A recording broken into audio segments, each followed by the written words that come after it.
The laundry manager dumped a pile of stained sheets onto the floor. "You missed a spot," she said. Then she told the new worker to clean everything again without overtime. The woman looked exhausted, but she did not argue. Bellman Jordan Price saw the entire thing. He stepped into the laundry room and picked up the fallen sheets. "She finished that cart an hour ago," he said. "You're making her redo someone else's work." The manager rolled her eyes. "Stay in the lobby, Jordan." The new worker thanked him, then checked the damaged machine beside her. "This drum is pulling too much power," she said. "The motor is close to failing." Jordan looked at her. Most new laundry workers barely knew the control panel. Why did this homeless woman understand commercial hotel equipment? Before we continue, ask yourself this. Could you trust someone who hid everything except her kindness? The Magnolia Crown Hotel stood near the French Quarter in New Orleans. It had marble floors, brass elevators, and a basement nobody photographed. Jordan had worked there for 7 years. At 35, he knew every guest complaint and every employee who skipped lunch to save money. He also lived with his father, Leon, after Leon lost his delivery job. Jordan paid the rent, covered groceries, and tried not to worry out loud. The woman introduced herself as Serena Cole. She said she had been sleeping at a women's shelter and needed steady work. Her clothes were clean but worn. Her shoes had been repaired more than once. "You worked in hotels before?" Jordan asked. "A long time ago." "Laundry?" "Not exactly." "That answer sounds expensive." For the first time, she smiled. Serena had accepted the laundry job under a shortened name. She was really Serena Colemont, 32-year-old owner of the Colemont Hospitality Group. Her family controlled 16 luxury hotels across the South. 6 months earlier, Serena ended an engagement after learning her fiancé had been negotiating a business merger behind her back. He said he loved her. He loved access more. She did not enter the Magnolia Crown to test strangers or search for a perfect man. She came because she no longer trusted the people around her. She also wanted to learn why employee complaints disappeared before reaching corporate offices. Her plan was to work quietly for 2 weeks. Then Jordan reached behind the damaged machine and pulled out a burned payroll envelope. Inside were missing time cards, altered overtime totals, and Serena's own corporate signature. A signature she had never written. Jordan carried the burned envelope to a metal folding table. Serena sorted the time cards by date. Several employees had worked 10-hour shifts, but payroll showed only 8. "This happened more than once," Jordan said. "Every week for 2 months." He looked at her. "You read payroll fast." "I've reviewed labor reports before." "That answer is doing a lot of work." Serena ignored the comment and examined the copied signature. It looked almost perfect. The final letter curved too sharply. She knew who had practiced it. Hotel General Manager Preston Vale had worked for her family for 12 years. He had access to corporate forms, employee files, and Serena's old approvals. Jordan noticed her expression change. "You recognize the handwriting." "I recognize the pattern." Before he could ask more, laundry manager Denise Harper returned. She saw the papers and stopped near the doorway. "Where did you find those?" "Behind the dryer," Jordan said. Denise crossed the room quickly. "Those are outdated records. Give them to me." Serena placed one hand over the envelope. "Why were they burned?" Denise looked at her faded uniform. "You're here to wash sheets, not investigate payroll." Jordan stepped beside Serena. "Those time cards belong to employees. They belong to the hotel." "That's not how wage records work," Serena said. Denise's face tightened. "You seem very informed for someone who listed no permanent address." The insult was quiet, but deliberate. Jordan did not raise his voice. "Her housing situation has nothing to do with stolen overtime." Denise stared at him. "Keep interfering, and you'll lose your lobby shifts." Jordan had already lost hours twice that month. He needed every paycheck. He still did not move. Serena noticed. She had spent years surrounded by people who defended her because of her last name. Jordan believed she had no influence at all. He defended her anyway. Denise left after warning them not to remove the records. The basement door locked behind her. Jordan tested the handle. She locked us in. There's another exit near the boiler room. How do you know that? Serena froze her. She had reviewed the hotel's original floor plans after her family purchased the property. I saw an evacuation map upstairs, she said. Jordan watched her for a moment. You keep knowing things nobody taught you. Before Serena could answer, the damaged washer made a grinding sound. Smoke rose from the control panel. Jordan reached for the emergency switch, but the power had already been disabled. Someone had locked them inside with a failing machine.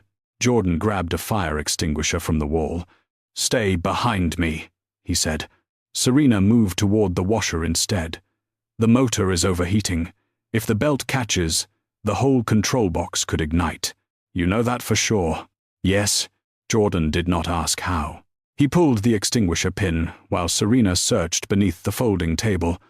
She found a metal rod and forced open the washer's lower panel. The smell of burned wiring grew stronger. Now, she said. Jordan sprayed the control box. The grinding stopped, but smoke still filled the room. Serena pointed toward the boiler hallway. The emergency exit is past that door. They moved through the narrow passage with shirts pressed over their mouths. The exit bar had been chained from the outside. Jordan stared at it. That is not an accident. Serena pulled a wrench from the maintenance shelf. Together, they loosened the bracket until the chain slipped free. Cold air hit them when the door opened. They stepped into the service alley behind the hotel. Denise stood near the loading dock with Preston Vale. Neither looked surprised to see them. Preston adjusted his tie. There was a mechanical issue. Jordan looked back at the chained exit. Someone locked us inside. That chain was for inventory control, Preston said. With people in the room, Denise crossed her arms.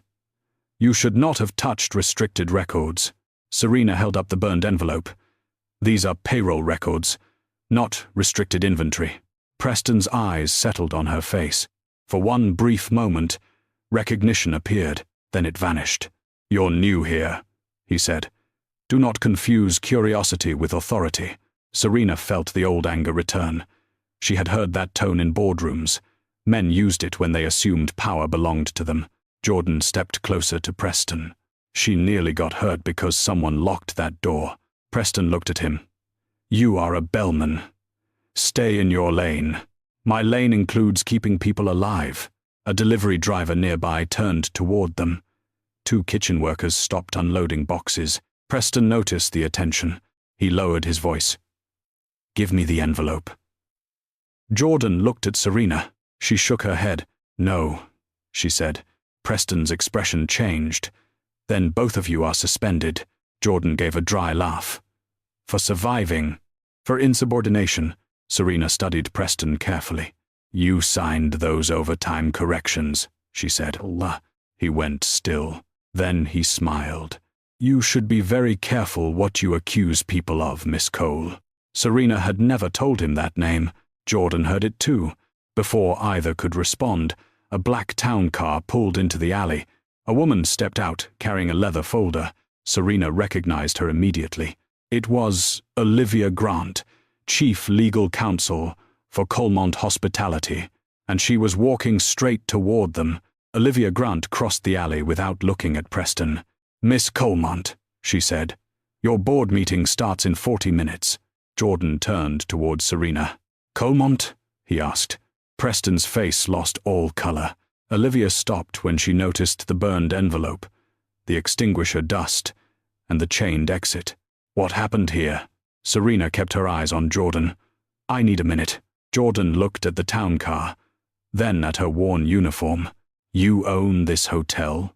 My family owns the group, Serena said. I control the company. Denise stepped back. Preston recovered first.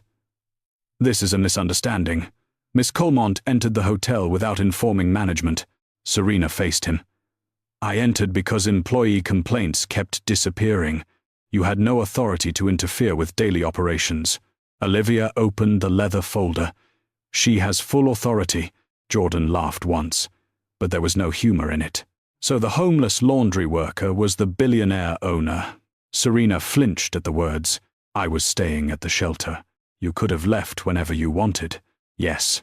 You let me believe you had nowhere else to go. I should have told you. When? He asked. Before or after I lost my shifts defending you? Serena had no good answer. Preston pointed toward the envelope. Those records were damaged during equipment failure. Jordan turned toward him. You locked us inside. I did no such thing. Olivia walked to the emergency exit and photographed the chain. This door was secured from the outside, she said. We are calling the fire marshal and police. Denise looked at Preston. You said nobody would be in the basement. The alley went silent. Preston stared at her. That single sentence changed everything. Serena handed Olivia the payroll envelope. Preserve every time card, camera file, and access log from the last 6 months. Preston stepped forward. You are overreacting. No, Serena said. I reacted too late. Jordan looked at her carefully. You knew people were being mistreated, he said. I suspected it, and you decided the best answer was pretending to be one of us. I wanted the truth before management could hide it. You got the truth, Jordan replied. You also took away everyone's choice. Serena lowered her voice. You're right. I defended you because I thought you had no power. I know. No. You know the sentence. You do not know what that cost me. Olivia called emergency services while hotel workers gathered near the loading dock. Jordan stepped away from Serena. Fix what happened here, he said. Do not use me to prove you're different. Then he walked back toward the hotel entrance. Serena did not follow. Police closed the basement before noon. The fire marshal photographed the chained exit and damaged washer. Investigators collected payroll records from the laundry office. Olivia also ordered the hotel's camera system preserved. Preston tried to leave through the lobby. A detective stopped him near the front doors. Denise asked for an attorney. Jordan watched from beside the bell desk. His suspension notice sat folded in his pocket. Guests moved around him as if nothing had changed. Serena approached, but stopped several feet away. I won't keep you long, she said. Jordan looked at her worn uniform. Was any of that real? The work was real. The shelter? Yes.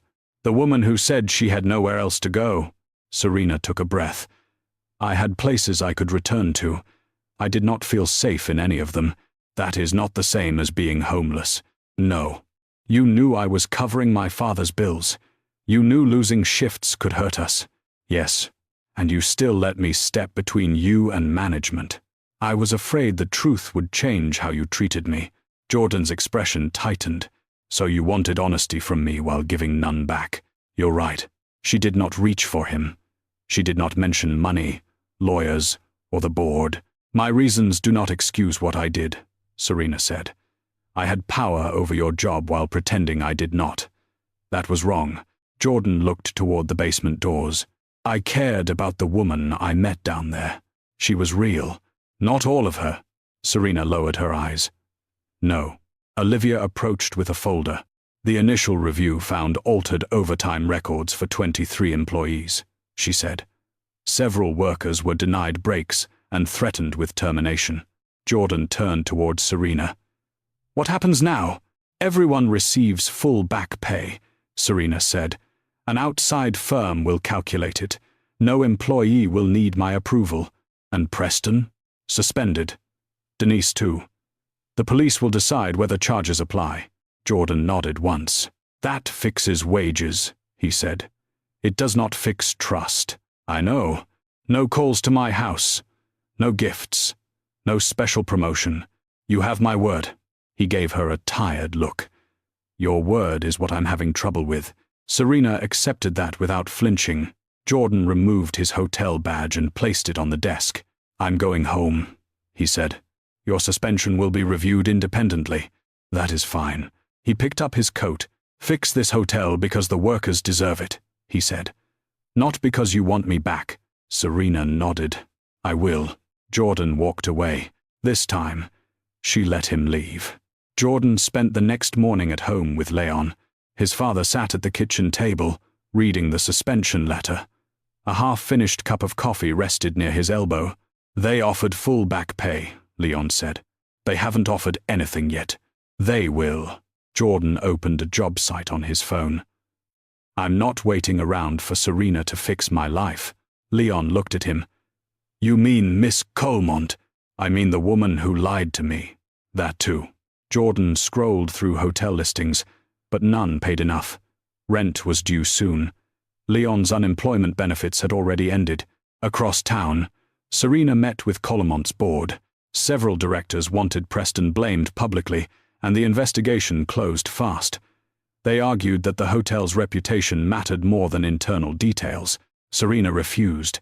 23 employees lost wages, she said. A locked exit put 2 people in danger. One director leaned forward. "You also entered the hotel under a false identity." "Yes, that makes you vulnerable. It also makes me responsible." She ordered an independent labor review across all 16 hotels. Every overtime complaint would go to an outside firm. Managers could no longer alter time cards without employee confirmation. The board objected to the cost. Serena approved it anyway. She also removed herself from Jordan's employment review. "I will not decide his suspension," she told Olivia. "He asked for no favors." 3 days later, Jordan received a letter from an outside labor attorney. The review found no valid reason for his suspension. The hotel owed him full back pay. He could return to his original position with his record cleared. Serena's name appeared nowhere on the document. Leon read it twice. "She listened," he said. "That does not erase what happened." "No, but listening matters." Jordan returned to the Magnolia Crown on Monday. Several workers greeted him near the bell desk. Denise and Preston were gone. Temporary managers had taken over payroll and laundry operations. Serena stood in the lobby with auditors. She saw Jordan enter, but did not approach. Later, he found her reviewing employee complaints in a conference room. "You could have brought me back yourself," he said. "Yes, but you didn't. You asked for the truth, not a favor." Jordan nodded slowly. That was the right choice. Serena looked at him. "Does it change anything between us?" "Not yet." She accepted the answer without asking for more. For the first time, Jordan believed she understood that consequences could not be rushed. Over the next 6 weeks, Serena stayed at the Magnolia Crown. She no longer worked in laundry. Instead, she attended every employee meeting under her real name. She sat with housekeepers, bell staff, cooks, and maintenance workers. The company had always claimed employees could speak freely. Now Serena learned how rarely that was true. She created an anonymous reporting system managed outside Colemont Hospitality. Managers could no longer see who filed complaints. Time card changes required written employee approval. Several hotel executives objected. "They will abuse the system," one director said. "Then we investigate fairly," Serena replied. "We do not silence everyone first." She also ended the bonus program that rewarded managers for cutting labor costs. The policy had encouraged shorter shifts on paper and longer shifts in reality. Profits dropped that quarter. Serena kept the changes. At the Magnolia Crown, workers received missing overtime and corrected tax documents. No one had to sign a confidentiality agreement. Jordan noticed that detail. He returned to his normal shifts and helped Leon apply for new delivery jobs. Life felt ordinary again, but not simple. Serena never called his home. She never sent gifts. When they crossed paths in the lobby, she greeted him politely and kept moving. One afternoon, Leon visited the hotel for lunch. He watched Serena carry bottled water into the laundry room. "She could have someone else do that," Leon said. "She usually does."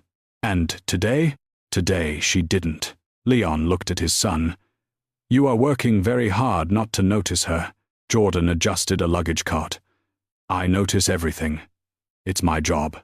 "That sounds convenient." Jordan ignored him.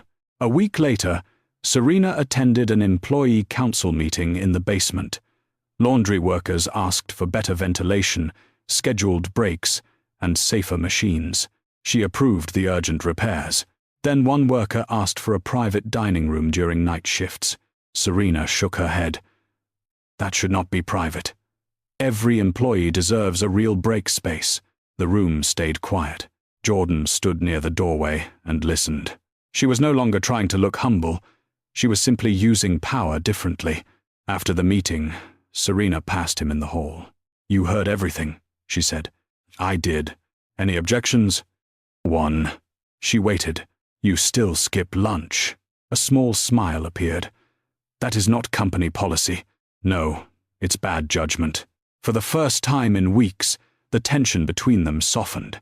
Not enough for trust, but enough for one honest moment. In early August, Colemont Hospitality prepared to reopen the Magnolia Crown's renovated laundry floor.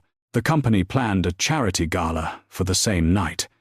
Investors, local officials, and hotel owners would attend. Serena's former fiancé, Adrian Cross, arrived 2 days early. He had once claimed he loved her. Later, Serena learned he had used their engagement to secure a merger between their families. Adrian found her reviewing safety reports in the basement. "You're still doing this?" he asked. "Doing what?" "Pretending employees belong in boardroom decisions." Serena closed the folder. "They understand this hotel better than most directors." Adrian smiled. "You disappeared into a shelter because one relationship failed. Now you're rebuilding an empire around hurt feelings." Jordan entered with a luggage cart and heard him. Serena did not look embarrassed. "I entered the hotel because workers were being cheated," she said. "My personal life does not change that." Adrian lowered his voice. "The board will forgive everything if you announce our merger at the gala." "No. You could stabilize the company overnight. By giving you control? By making the responsible choice." Serena stepped closer. "A responsible choice does not require hiding the terms from employees." Jordan watched Adrian's smile disappear. Later, Olivia explained that the merger would protect Colemont's stock value. It would also give Adrian's company authority over staffing and labor costs. Several directors urged Serena to accept. She refused publicly. At the gala, Serena stood before investors and hotel employees. "There will be no merger," she said. "Colemont Hospitality will not trade worker protections for short-term stability." A director whispered that she could lose the board vote. Serena continued anyway. She announced that employees would receive permanent voting seats on the company's workplace council. The council could review payroll systems, safety policies, and major staffing changes. The ballroom remained quiet. Then a laundry worker began clapping.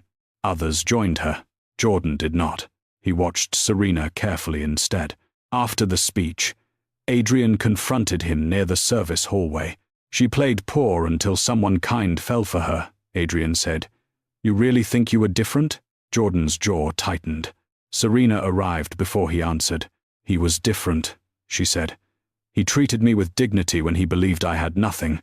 Jordan looked at her. "That does not mean I earned his trust," Serena added. "It means I should never have taken it for granted." Adrian walked away. Jordan stayed. For the first time, Serena defended what they had shared without claiming it belonged to her. The Colemont board met the morning after the gala. Several directors wanted Serena removed as CEO. They blamed the failed merger, falling investor confidence, and the cost of new labor protections. Adrian attended through video. "She is making emotional decisions," he said. "The company needs discipline." Serena remained calm. "Underpaid workers are not an emotional issue," she said. "Locked exits and altered time cards are not opinions." The final vote was scheduled for noon. At the Magnolia Crown, Jordan learned that the employee council could lose its new authority if Serena was removed. Laundry workers, cooks, and bell staff gathered in the break room. One worker asked Jordan to speak to the board. He hesitated. Serena had never asked him for help. She had also never used their connection to defend herself. Jordan joined the meeting through a hotel conference screen. "I'm not here to excuse what Serena did," he said. "She hid her identity and let people trust a version of her that was incomplete." Serena accepted the words without interrupting. "But she changed the company after that trust was gone," Jordan continued. She gave workers real authority when praise was not guaranteed. Adrian leaned forward. Do you trust her now? Jordan took a moment. More than I did 6 weeks ago, he said. Not because she is wealthy, because she stopped using wealth to control every outcome. The vote ended in a tie. An independent director cast the deciding ballot. Serena remained CEO. However, the family lost exclusive control over workplace policies. Employees gained permanent voting seats on the Labor Council. Serena accepted every condition. After the meeting, Jordan found her alone near the hotel courtyard. You could have lost the company, he said. I could have lost the position. He understood the difference. Serena looked at him. Thank you for speaking. I spoke for the workers. I know. Jordan took a slow breath. Would you have dinner with me tomorrow? Her surprise was quiet. No hidden names? She asked. No board members.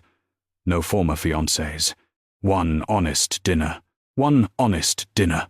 It was not full forgiveness. It was the first choice Serena had finally allowed him to make freely. Jordan chose a quiet Creole restaurant near the river. Serena arrived alone. No driver waited outside. No assistant checked the room first. You came as yourself? He asked. All of me, she said. They ordered gumbo, cornbread, and iced tea. For a while, they talked about Leon's job search and the hotel's new employee council. Then Jordan set down his spoon. I need to be clear. I did not walk away because you were rich. I know. I walked away because you decided what I was allowed to believe. Serena nodded. I wanted something real, but I started it with a lie. That is what hurt. I understand. No, Jordan said. You understand it better now. That matters. She did not reach for his hand. She waited. Jordan placed his palm on the table between them. This is one dinner, he said. One honest dinner. And if something is difficult to say, we say it before it becomes a secret. Jordan covered her hand with his. They did not promise forever. They agreed to meet again the following week and keep moving slowly. Serena had entered the hotel, hoping to escape people who wanted her money. Jordan taught her that love could not begin while she was still controlling the truth. She had spent months searching for something real. She found it only after she stopped hiding. Do you think Serena earned another chance? Share your thoughts and stay with us for more heartfelt stories.